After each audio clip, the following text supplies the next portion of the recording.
বন্ধুরা, মনে করো তুমি একজন মানুষকে তোমার জীবনের চাইতেও বেশি ভালোবাসো, কিন্তু সেই মানুষটি তোমাকে একদম পাত্তা দিচ্ছে না, তোমার অনুভূতির কোনো মূল্যই দিচ্ছে না।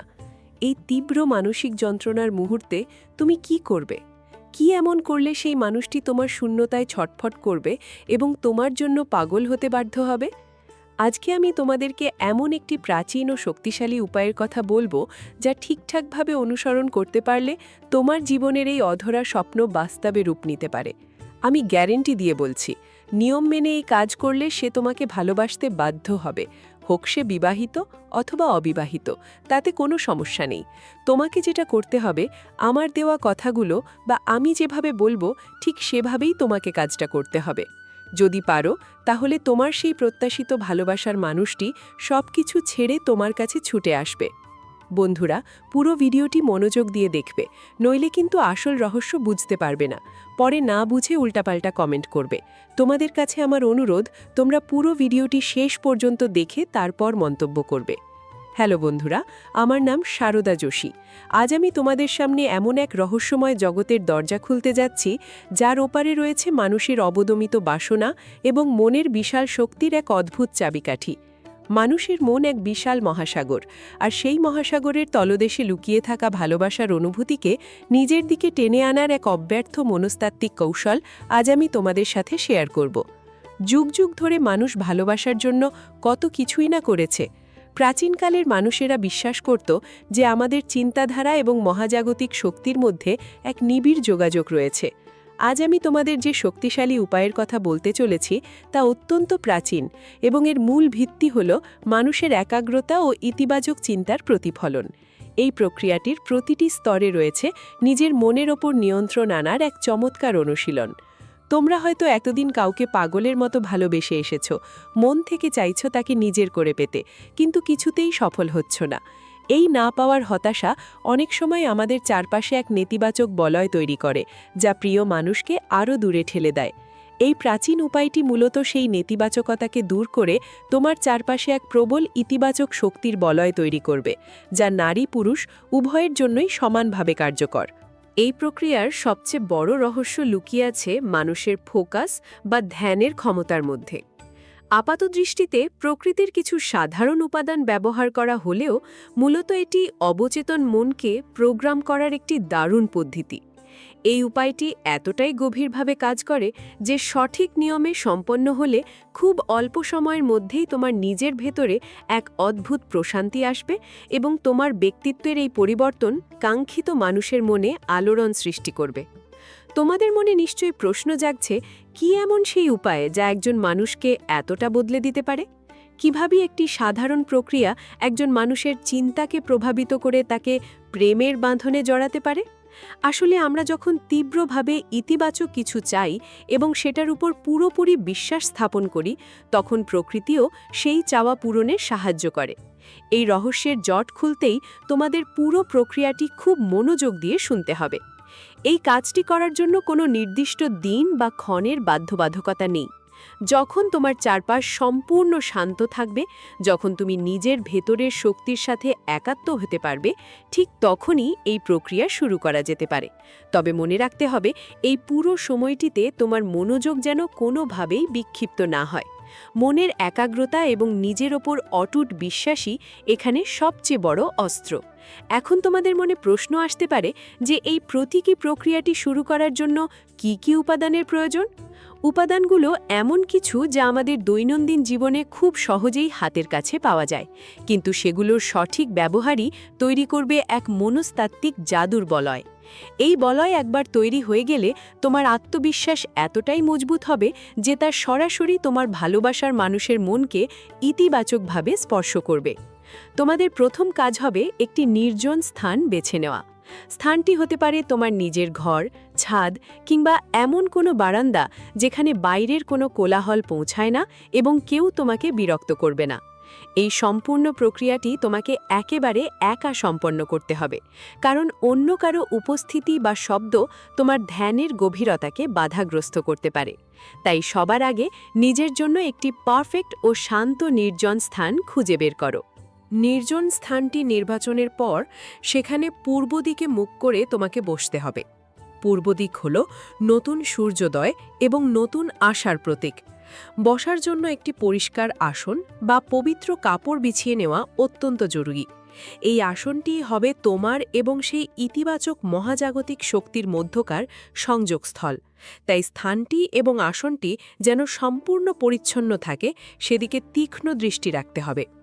এবার তোমার সামনে একটি সুগন্ধি ধূপকাঠি জ্বালিয়ে দাও। ধূপের স্নিগ্ধ ধোঁয়া এবং সুবাস চারপাশের নেতিবাচক পরিবেশকে দূর করে মনকে এই রহস্যময় প্রক্রিয়ার জন্য প্রস্তুত করবে। অ্যারোমা থেরাপির মতো এই সুগন্ধ তোমার স্নায়ুকে শান্ত করবে এবং মন ধীর ও স্থির হয়ে আসবে। মনের চঞ্চলতা দূর না হলে অবচেতন স্তরে প্রবেশ করে পরবর্তী ধাপে যাওয়া কোনোভাবেই সম্ভব নয়। এরপর তোমাকে নিতে হবে একটি পরিষ্কার কাঁচের গ্লাস বা যে কোনো পরিষ্কার পাত্র। সেই পাত্রের মধ্যে তোমাকে ঢালতে হবে বিশুদ্ধ পানীয় জল। জল হল স্বচ্ছতা এবং প্রবাহের প্রতীক, যা আমাদের মনের শান্ত অবস্থাকে নির্দেশ করে। প্রাচীন বিশ্বাস অনুযায়ী জলের নিজস্ব স্মৃতি ধারণ করার ক্ষমতা রয়েছে, আর এই জলই তোমার পবিত্র ইচ্ছাকে বহন করে নিয়ে যাবে তোমার প্রিয় মানুষের চিন্তার জগতে। এই পর্যায়ে তোমাকে সংগ্রহ করতে হবে একটি লাল লঙ্কা।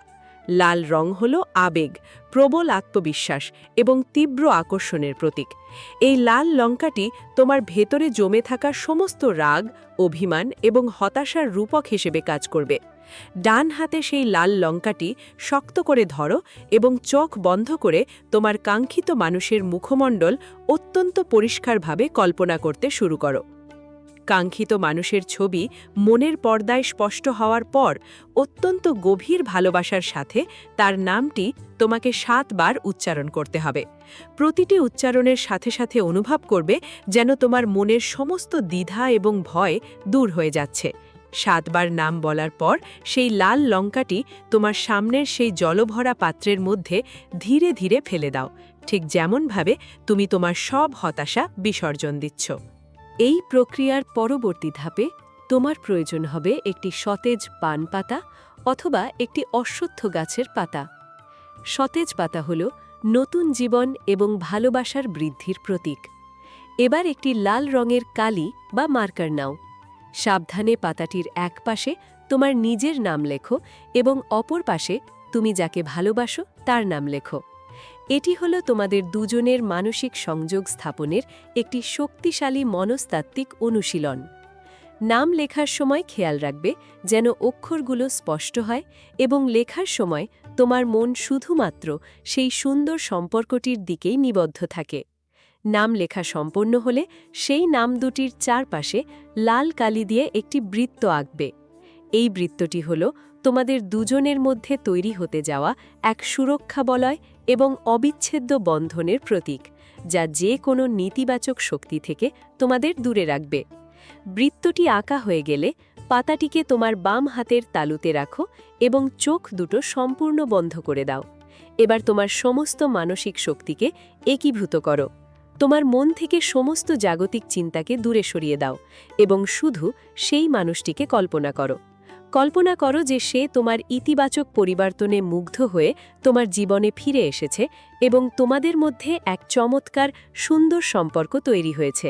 এই গভীর ধ্যানের মুহূর্তেই তোমাকে উচ্চারণ করতে হবে একটি প্রাচীন এবং শক্তিশালী ইতিবাচক অ্যাফার্মেশন বা শ্লোক। শ্লোকটি খুব মনোযোগ দিয়ে শোনো এবং খাতায় লিখে রাখো। এটি হল ওম প্রেমং শুদ্ধাং ইতিবাচকং সংযোগং। ওম শান্তি শান্তি, এখানে তোমার প্রিয় মানুষটির নাম বলবে, আকর্ষণাং। এই শব্দগুচ্ছের চমৎকার ছন্দ তোমার মনকে প্রশান্ত করবে এবং তোমার ইচ্ছাকে মহাবিশ্বের কাছে পৌঁছে দিতে সাহায্য করবে। এই ইতিবাচক শ্লোকটি তোমাকে একটানা 11 বার জপ করতে হবে। জপ করার সময় তোমার কণ্ঠস্বর হবে স্থির, শান্ত এবং আত্মবিশ্বাসী। শ্লোকের কম্পন তোমার চারপাশের বায়ুমণ্ডলে এক অদৃশ্য শান্তির বলয় তৈরি করবে। এই 11 বার উচ্চারণের মাধ্যমে তোমার মনের ঐকান্তিক ইচ্ছা সেই পাতার মধ্যে একটি সুন্দর শক্তির জন্ম দেবে, যা তোমার অবচেতন মনকে পুরোপুরি ইতিবাচক করে তুলবে। শ্লোক জপ শেষ হওয়ার পর খুব সাবধানে সেই নাম লেখা পাতাটিকে জলের পাত্রের মধ্যে ছেড়ে দাও, যেখানে তুমি আগেই লাল লঙ্কাটি ফেলে রেখেছিলে। এবার পাত্রটিকে ওপর থেকে কোনো একটি পরিষ্কার ঢাকনা দিয়ে সম্পূর্ণ ঢেকে দাও। পাত্রটি এমনভাবে ঢাকবে যেন ভেতরের উপাদানগুলো একাত্ম হওয়ার সুযোগ পায়। এটি মূলত নিজের ইচ্ছাকে প্রকৃতির হাতে সমর্পণ করার একটি প্রতীকী রূপ। এই পাত্রটিকে এখন একটি নিরাপদ স্থানে সরিয়ে রাখতে হবে অন্তত আধা ঘন্টার জন্য। এই আধা ঘন্টা সময় হলো সেই রূপান্তরের সময় যখন জলের স্নিগ্ধতা, পাতার সতেজতা এবং লাল লঙ্কার তীব্রতা একসাথে মিশে একটি ভারসাম্যপূর্ণ আকর্ষণী শক্তিতে পরিণত হতে থাকবে। এই সময় তোমাকে সম্পূর্ণ ধৈর্য ধরে অপেক্ষা করতে হবে। মনে কোনো সন্দেহ বা হতাশা আনা যাবে না। আধা ঘন্টা অতিবাহিত হওয়ার পর ঢাকনাটি সরিয়ে ফেলো। এবার পাত্রের ভেতর থেকে লাল লঙ্কা এবং পাতাটিকে আলাদাভাবে তুলে নাও। একটি কালো সুতো দিয়ে লাল লঙ্কাটিকে খুব ভালোভাবে বাঁধো এবং একইভাবে অন্য একটি কালো সুতো দিয়ে পাতাটিকেও আলাদা করে বাঁধো। কালো সুতো এখানে তোমার ইচ্ছাকে আবদ্ধ করে রাখা এবং বাইরের নেতিবাচক দৃষ্টি থেকে সম্পর্ককে রক্ষা করার রূপক হিসেবে কাজ করবে। পাত্রে অবশিষ্ট যে জলটুকু থাকবে তা কোনোভাবেই ফেলা বা নষ্ট করা যাবে না। সেই জলটিকে নিয়ে বাড়ির বাইরে কোনো সতেজ সবুজ গাছের গোড়ায় বা এমন কোনো ঘাসের ওপর ঢেলে দাও যেখানে মানুষের পায়ের স্পর্শ লাগে না। খেয়াল রাখবে এই জল যেন এমন জায়গায় পড়ে যা সতেজ এবং প্রাণবন্ত। এটি মূলত প্রকৃতির কাছে তোমার ভালোবাসার বৃদ্ধির জন্য একটি আন্তরিক প্রার্থনা। অবশেষে সেই কালো সুতোয় বাঁধা লঙ্কা এবং পাতাটি নিয়ে তোমার সুবিধামতো যে কোনো সময় একটি অশ্বত্থ গাছ বা বড় গাছের গোড়ায় রেখে এসো। ব্যাস, তোমার কাজ এখানেই শেষ। এরপর শুধু সময়ের অপেক্ষা। মনস্তত্ত্ব বলে, যখন তুমি কোনো কিছু পাওয়ার তীব্র জেদ ছেড়ে দিয়ে মহাবিশ্বের ওপর ভরসা রাখো, তখন তোমার ভেতরের আকর্ষণ শক্তি বহুগুণ বেড়ে যায় এবং সেই মানুষটি স্বাভাবিকভাবেই তোমার প্রতি টান অনুভব করে। গল্পের শেষে একটি অত্যন্ত গুরুত্বপূর্ণ ও উপদেশমূলক কথা না বললেই নয়। বন্ধুরা, কোনো প্রাচীন নিয়ম বা মনস্তাত্ত্বিক ফোকাস আমাদের আত্মবিশ্বাস বাড়াতে ঠিকই, কিন্তু সত্যিকারের ভালোবাসা কখনোই কোনো জাদুমন্ত্র পড়ে বা কাউকে বাধ্য করে পাওয়া যায় না। ভালোবাসা হলো দুটি মনের এক পবিত্র, স্বাধীন এবং স্বতঃস্ফূর্ত বন্ধন। এই গল্পে বর্ণিত উপায়গুলো প্রাচীন লোকবিশ্বাস ও আকর্ষণের সূত্রের ওপর ভিত্তি করে তৈরি, যা মূলত আমাদের নিজেদের ভেতরের নেতিবাচকতা দূর করে ইতিবাচক মানুষ হিসেবে গড়ে তোলার একটি রূপক মাত্র। কাউকে কাছে পাওয়ার সবচেয়ে শক্তিশালী উপায় হল তাকে সম্মান করা, তার স্বাধীন ইচ্ছার মূল্য দেওয়া এবং নিজেকে একজন সৎ ও সুন্দর মনের মানুষ হিসেবে গড়ে তোলা। প্রকৃত ভালোবাসা সব সময় স্বাধীন, তা কখনো কোনো মন্ত্রের দাস হতে পারে না। তাই নিজের সততা এবং নিখাত ভালোবাসার উপর বিশ্বাস রাখো। আজকের ভিডিওটি ভালো লেগে থাকলে অবশ্যই লাইক ও শেয়ার করবেন। ভালো থাকবে, সুস্থ থাকবে। আজকের মতো টাটা।